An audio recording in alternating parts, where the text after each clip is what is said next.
Everyman Podcast. It's all right. Darrell Campbell. How are you, brother? What's going on, Brother Jay, man? Another day. Another day. Every way. Every man, baby. Another day, another podcast. As you can hear, we have some new podcasting equipment here to increase the tonality of the Everyman Podcast, and we hope you enjoy it. So that's why we're coming at you a little hot today. Coming at you hot from the Everyman Podcast. Hot. So what's going on in your world, Mr. Campbell? Well, I always like to talk about what I'm doing currently, and currently I'm just doing everyman things, working, doing my 9 to 5 here at NFL Films, trying to get some stuff together for NFL Game Pass, some shows. I mean, sometimes you just cut shows by yourself. Who knew? So sometimes it only takes one man.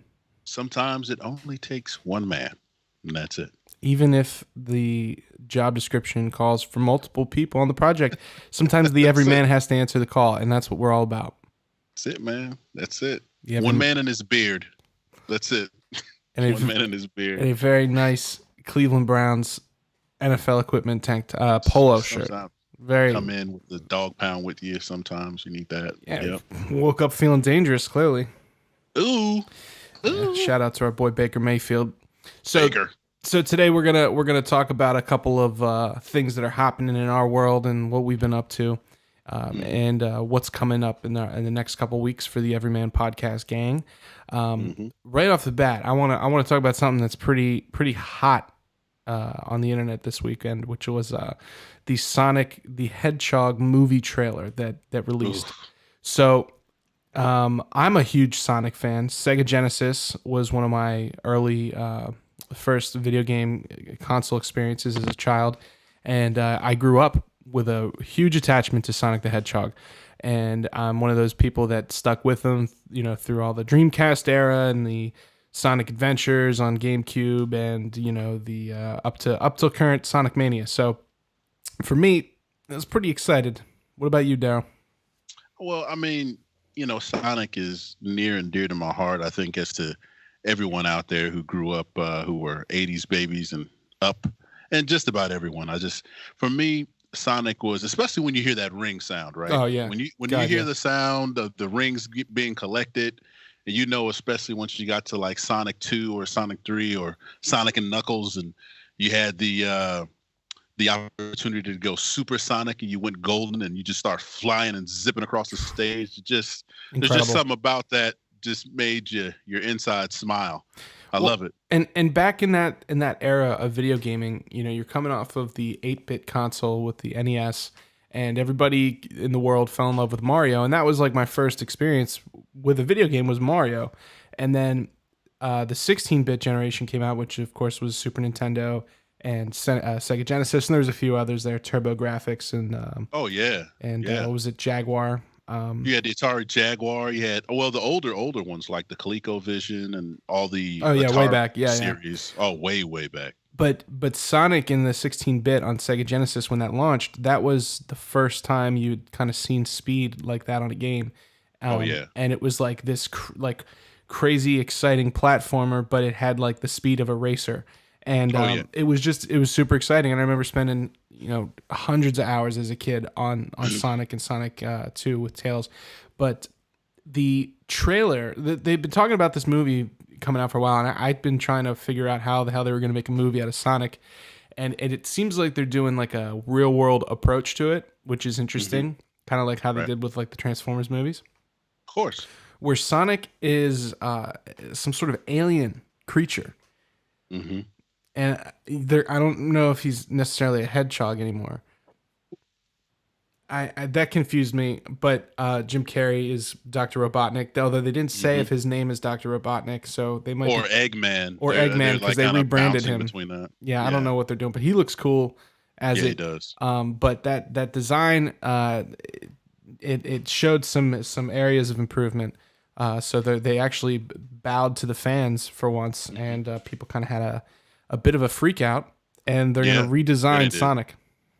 Well, I think it was rightfully so. I mean, we talked about this before, Brother Jay. I would have seen it regardless of if he came out smoking crack, was in, the back wall. Like, it would have just been awesome. I would have definitely been there. Sonic the crackhead. Yeah, we don't want Sonic to be a crackhead, but I would have seen it even if he was. Oh yeah, me too. But I think even toward the end of that trailer, which was cool, and maybe like toward the end of the movie, they give you the spoilers, little bits and pieces. Jim Carrey looked exactly like Dr. Robot from the video game, and so that was like, it was kind of kudos to the homage there to Sonic and Botnik. Yeah, I think the fact that they've showed they're willing to listen to the fans and that they're actually engaging with the fans, because it is a property that's kind of been ignored the last couple of years with new content. So like, the fans that are there are the ones that have been there the whole time, which is very cool to see. And this is a big movie summer for me as an adult man baby, because you've got Detective Pikachu, which is out. Oh my gosh! Which I'm planning on going to see. Didn't that launch like last week? Yeah, I think it just came out. Yeah, it's getting great reviews. So I got plans to go see that this weekend. And then of course, Sonic is coming. It's a big time for movies, and which leads me to my next point, is I wanted to give you an opportunity to talk about your thoughts on Avengers Endgame. Well, I got to ask you this question before we go to Endgame. Mm-hmm. Who is, because you said you're going to be all about Detective Pikachu. Oh, God. Who is your favorite, or I should say, what is your favorite Pokemon? Oh, it's a no-brainer for me, but it's also an extremely difficult question, because it depends on, if I had to pick one Pokemon to be my ride or die into, like... I'll give you two. Okay, give you two. So it's going to be Charizard, number one overall, because first of all, you've got a 7 to 11 foot tall dinosaur dragon that breathes fire, but has the strength of like several large, Sasquatch type creatures. Like, he's a monster and he breathes fire and flies. So like, he can do flamethrower, but he can also fly you up into outer space nearly and then crash you down to earth, really fuck your day up.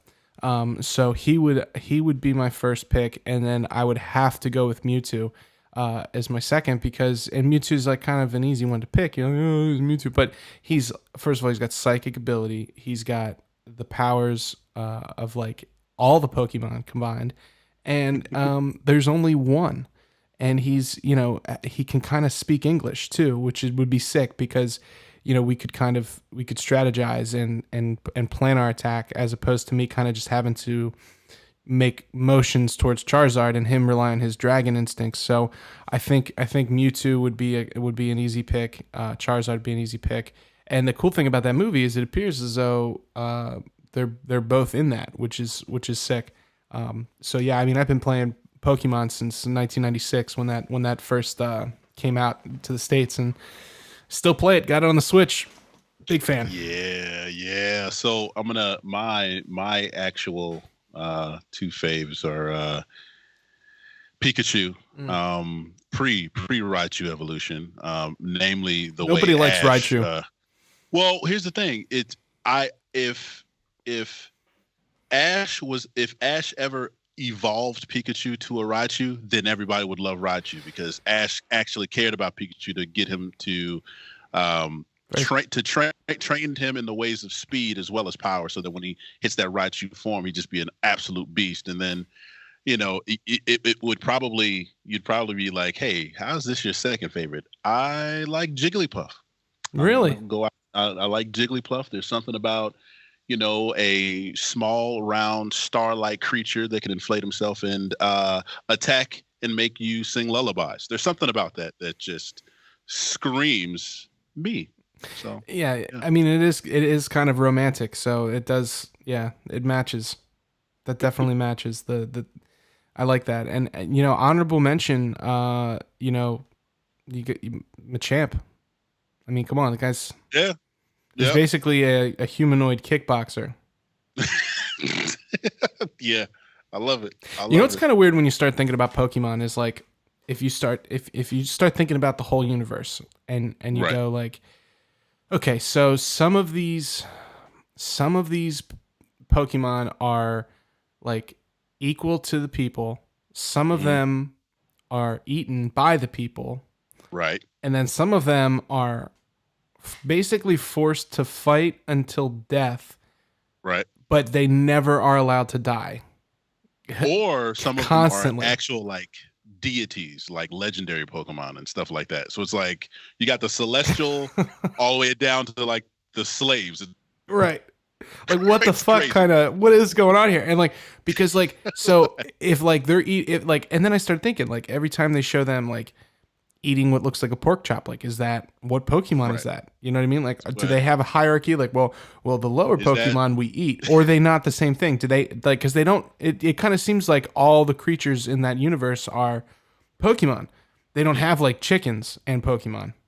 It's like, is that chicken or a piece of Squirtle meat? I don't know. You just exactly. I mean exactly. It's really confusing, and the whole slavery aspect of it and the eternal damnation. It's just really it's brutal. I just can't think of like Pokemon as a delicacy, man. It's just something about that's just plain wrong. Well, you know. I mean, it is. Would you to survive? Would you eat a Squirtle? Would you eat a Pokemon? Yeah. I mean, it's a turtle. Because, see, the other way, you got to think about it as, like, they're turtles in that universe, you know? So maybe, like, it is the equivalent to a turtle. It's just their turtles have water jets and they can fight. They're fighting turtles. Right. They're fighting turtles. Not Ninja Turtles. No. Like other universes. Yeah, they're like cockfighting turtles, kind of. Not mutagen infused turtles with ninja skills trained by a rat underneath the sewer. Not that, but it's when you really start to analyze the Pokemon system, it brings a lot of questions, and it just makes me happy that it's lasted this long and it's not just a fad. Because I remember, my shout out to my mom waiting out in line for Pokemon Yellow for me, and many other Pokemon titles over the years, and my own, still to this day.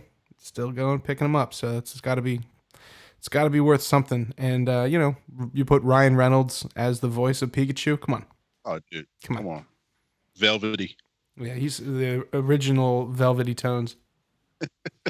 But yeah, I know we digressed a little bit, guys. On to Marvel Endgame, right? Yes. So I'm not one to throw out spoilers. I don't want to do that to you, but I have seen it twice because it is that good. And upon each of those, I will have to warn you. This is the only thing I'm going to let you know, is that the feels are so real in this movie. Go in with an open mind and an open Marvel heart, because you are going to be blessed with the best Marvel Avengers franchise tagged movie you've ever seen. It is absolutely wonderful. That's all I can really say to you. Yeah. Did it live up to the hype and the expectations that you had for it?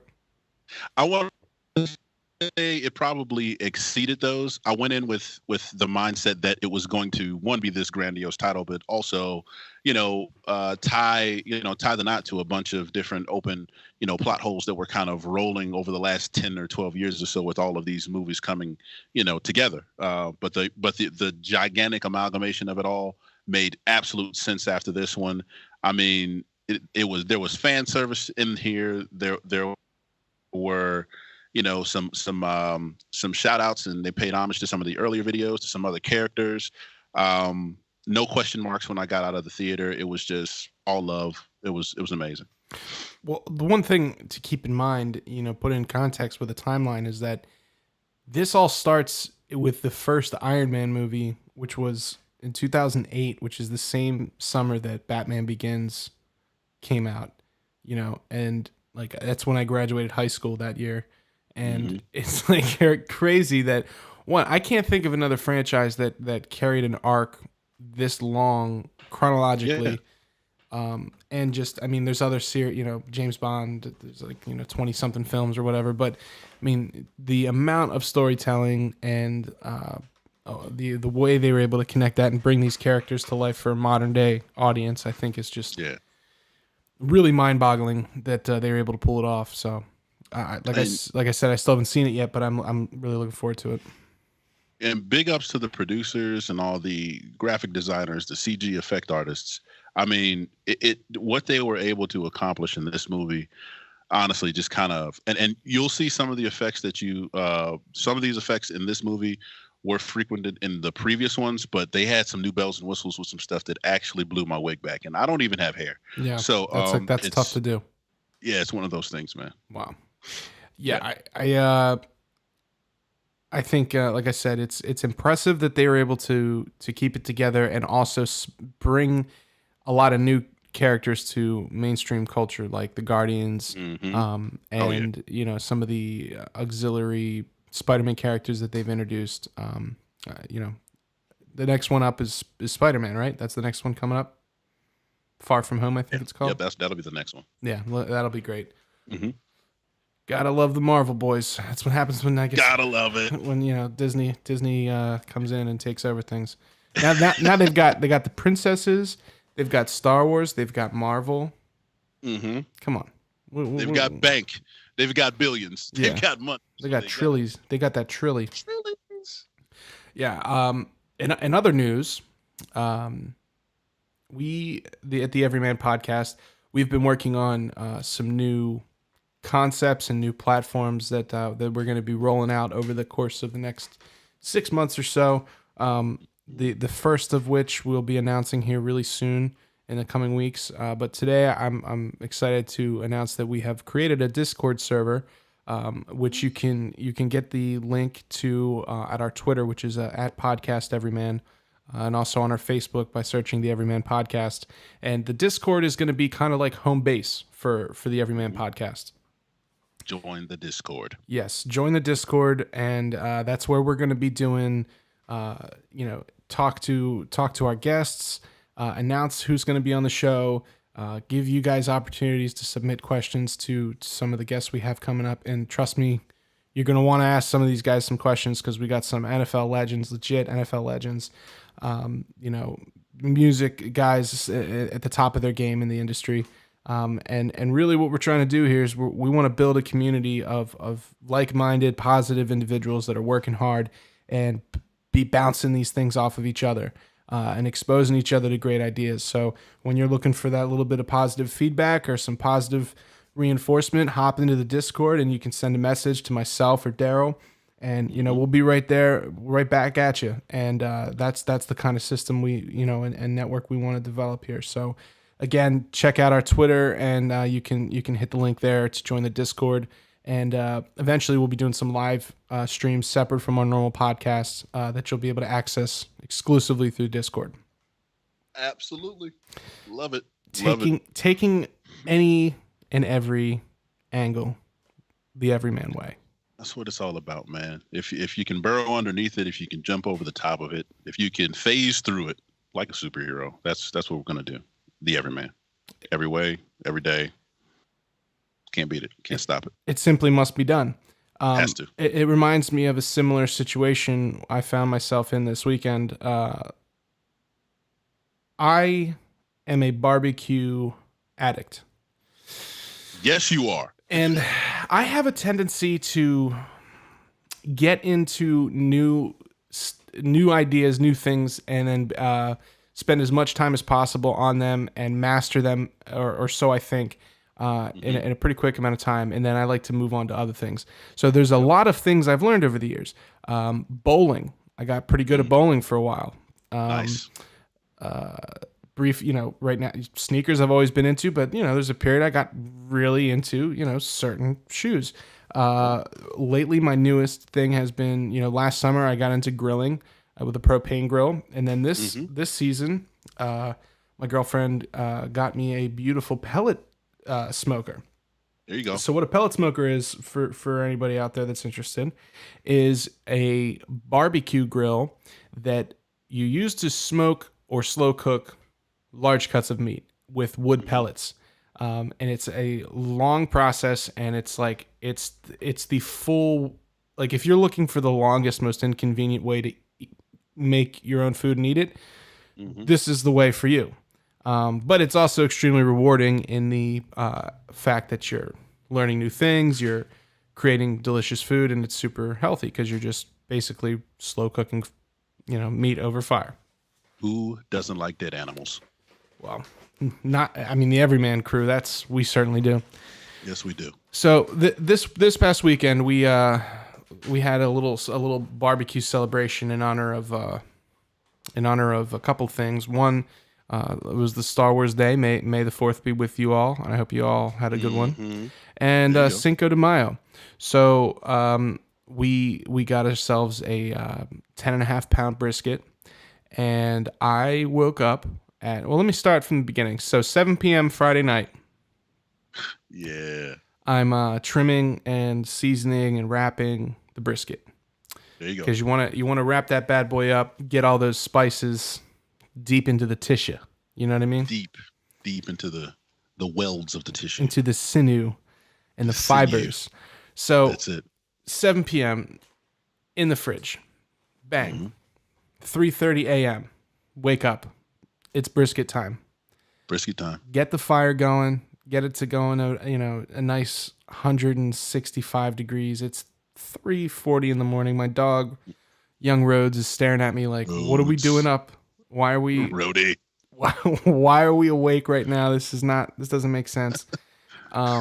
So brisket goes on the thing, and then I'm just staying up every hour going and checking on it.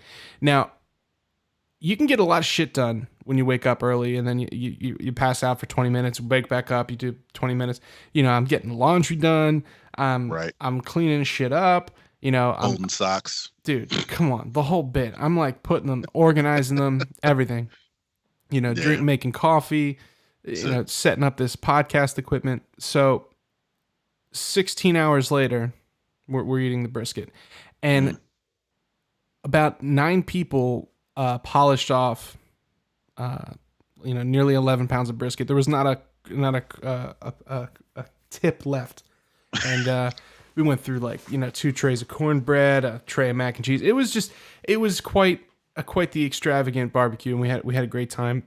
But really, the most amazing thing is that when properly motivated, I can definitely get up at 3:30 in the morning to smoke a brisket for 15 hours, and then in between that 15 hours, you gotta take it off. You gotta cut it so you separate the point and the flat, so that way you can make your burnt ends, and you gotta wrap it. You gotta reseason it. I mean, you gotta monitor the temperatures. I got a Wi-Fi camera on the smoker watching it from the compound. Have to be prepared. Yeah, I mean, I'm not gonna let that shit happen to me. It's not gonna go out on my watch.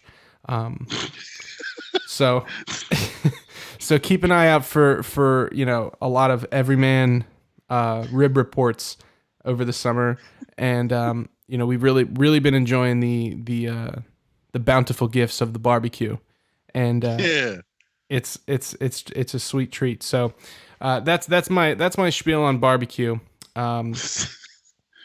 So you got bowling, you got barbecue, an affinity for swag, and then you have slow cooked pipe, barbecue, video morsels. Games. That's it. I'm all over the place, and spend a lot of time playing Mortal Kombat, waiting for the brisket to be done.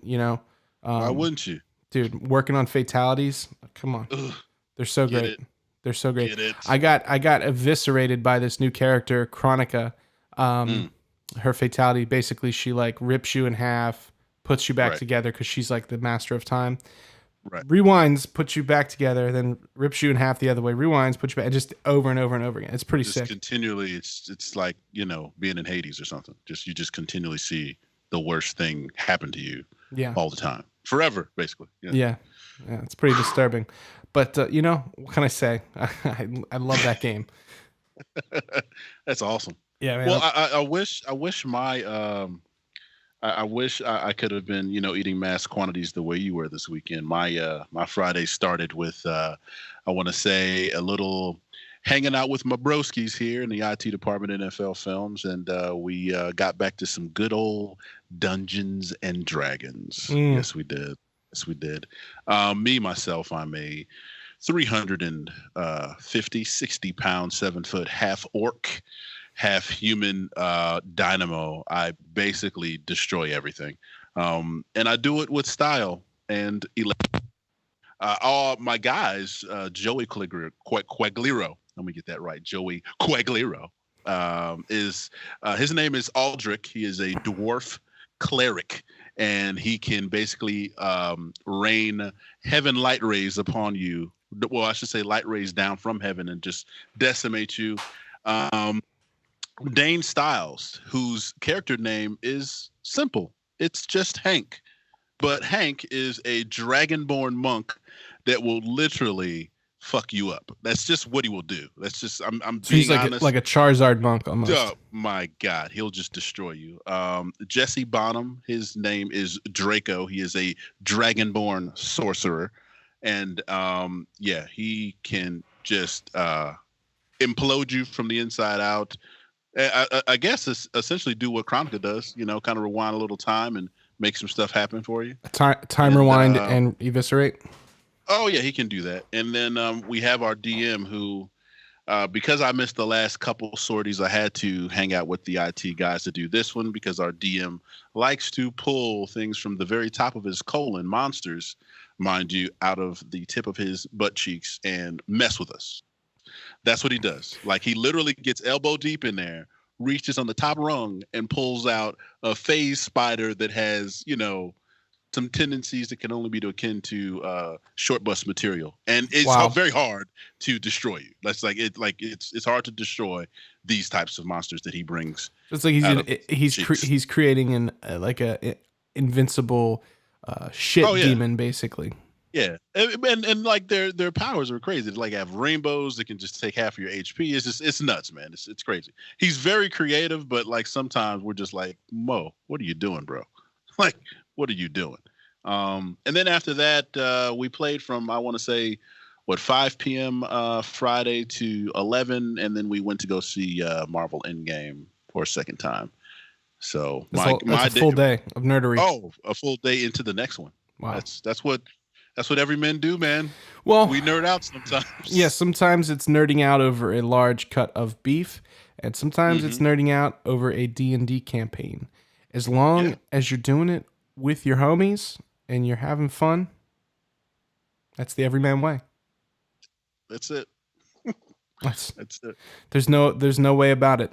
So I wanted to talk about a couple other little business items here. So obviously we've been talking about our t-shirts, which are available now. You can pick those up via our Twitter or Facebook, or now on our Discord as well. So you can just reach out to us there and we'll send you one out, $20. Yeah. And of course, if you've been enjoying the show, and we know you guys are because we see it in the comments and we see it on the stats, please subscribe to us on Apple Podcasts and SoundCloud.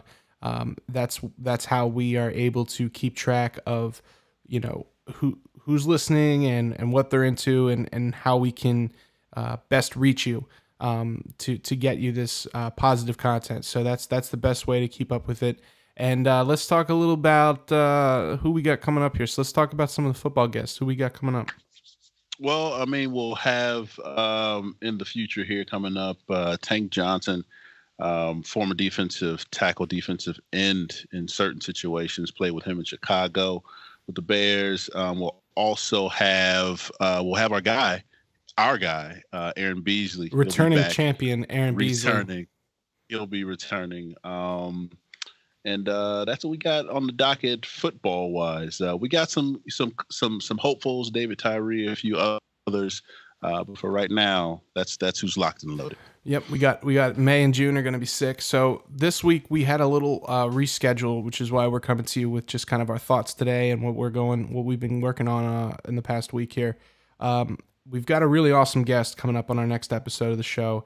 Mr. Ben Cohen from Power Glove, guitars from Power Glove and Laddermath. Yes, dude, shreds gnar, unbelievable. And Power Glove is a band that I'm sure you have probably heard of them. You just didn't realize that you had. They are the video game metal band, the original video game metal band before anybody else was doing it. And I've been following these guys around since, you know, my high school days back in, you know, I first saw them open for Dragon Force back in 2006. Nice. And cool story about Ben is this is pretty, this is some Cosmic Canoe material here, Mr. Campbell. Mm-hmm. Back in about 2010, I saw a Craigslist ad in Boston looking for a drummer. and I reached out, and they were looking for a new progressive metal band in Boston, looking for a drummer, all brand new music, and they had some, and this was prior to Extractus, and I sent an email, and the other person on the other end was Ben Cohen, and he was looking for a drummer for his band Laddermath, and we were going back and forth for a little bit. Obviously, I'm down here in the Philadelphia area. They're up in Boston. It didn't work out at the time. Right. Then obviously my own medical complications that I had for a little bit derailed me, and then ultimately led me to Extractus. And then one day I'm walking around the NAMM floor, and I see, because him and I have been friends on Facebook, and I saw he had posted a picture somewhere near where I was, and then I look over, and there he is. So I just went up to him. I was like, "Hey, dude, we have this like weird connection here with the band and Laddermath," and I'm like, I see you're in Power Glove now, and then so we've been homies ever since. And nice. It just shows that if you are on a path with the similar people, and right. There's a lot of people on your path sometimes that you're going to run into multiple times, and you think about how big the music world is and how many people are at that convention, and just to run into him by happenstance like that and make it work is really cool. So that's why. So he's coming on the show, and we're going to be talking about their music and kind of what their goal is with that and how they came up with that idea. And if you haven't had a chance to check it out yet, I'm going to include it in the notes for this show, some links to their music. It's awesome. And Darrell, what did you think about it? I've always had an affinity for video game music, namely bands and composers who take the video game genre and improve upon it. Like Power Glove, I started with the ocremix.org. That was a platform that's founded since 1999, where a lot of it's dedicated to the promotion of video game fan-based music. So I'm pretty sure if you haven't been on there recently, or if you've never been on there before, you should go there now, check that out. And there I believe there's some Power Glove titles. Definitely. Going back that far. So for sure, their music to me is not just the fact that they shred music for video games. They do it for theme songs. They do it for, just about anything that you can put your mind to in a creative fashion. It's awesome. It's cool because it's almost like anything goes in nerd culture, and it's like it's not just old video games. They have stuff like the Power Rangers theme song, or for sure.